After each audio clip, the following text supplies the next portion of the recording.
یہ نبی پاک صلی اللہ تعالیٰ علیہ وآلہ وسلم کی جو تشریف آوری کا اس کائنات میں آمد کا مقصد ہے، وہ اس مقصد کی تکمیل کے اندر معاون یہ سب سے اہم ترین دو شعبے ہیں۔ نبی پاک صلی اللہ علیہ وسلم کی تشریف آوری کے بعد نئی نبوت کا سلسلہ بند ہو گیا، اب کوئی نبی نہیں آئے گا۔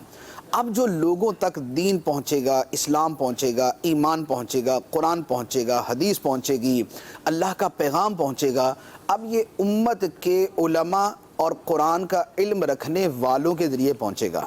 تو یہ جو دعوت اسلامی کے دو شعبے ہیں، یہ انہی مقاصد کے لیے معرض وجود میں آئے اور اسی کو پورا کر رہے ہیں۔ سبحان اللہ۔ اور پھر عملی طور پر ہم اس کا مظہر بھی دیکھ رہے ہیں کہ الحمدللہ دعوت اسلامی کے یہ مدارس اور جامعات اس مقصد کو کتنا خوبصورت انداز میں پورا کر رہے ہیں۔ آپ اس کا اندازہ یوں لگا لیں کہ دعوت اسلامی کا ایک شعبہ المدینہ العلمیہ ہے، تقریباً 500 سے زیادہ کتابیں جو وہ چھاپ چکا ہے، لکھ چکا ہے اور وہ چھپ چکی ہیں۔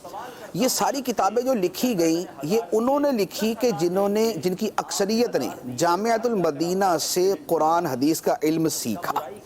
اچھا، اسی طریقے سے جن لوگوں نے قرآن پہ کام کیا، تو قرآن پہ کام کرنے والوں کے اندر بھی مدرسے کے فارغ التحصیل طلبہ ہی ہیں۔ مثال کے طور پہ اگر اللہ تعالیٰ نے مجھے توفیق دی اور صراط الجنان لکھی گئی ہے، تو اس کے پیچھے جو قرآن کا علم ہے، جو حفظ قرآن ہے، وہ کہاں سے ہے؟ وہ دعوت اسلامی کے مدرسۃ المدینہ سے۔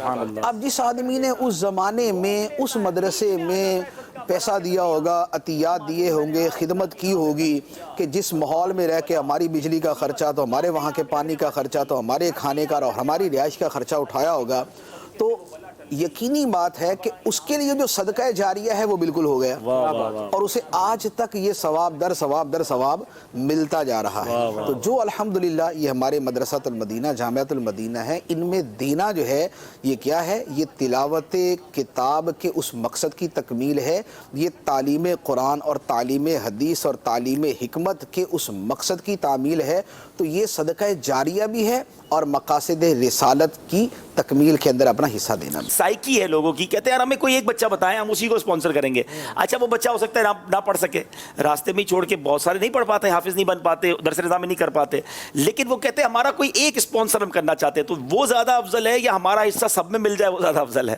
دیکھیں، ایک کمرہ ملے اور اس کی بنسبت اس کی بجائے آپ کو پورا ایک محلے مل جائے، تو آپ کیوں اصرار کریں کہ مجھے کمرہ ہی دیں، آپ مجھے ایک ہی کمرہ چاہیے، میرا ہونا چاہیے، آپ کو پورا ہی محل مل رہا ہے، محل میں ایکسس مل رہا ہے۔ اب یہ 2.5 لاکھ جو بچے پڑھ رہے ہیں، یہ سب کا ہی ثواب ملے گا۔ اللہ تعالیٰ کی رحمت جو ہے، وسعت رحمتی کل شیء، اللہ تعالیٰ فرماتا ہے میری رحمت ہر شے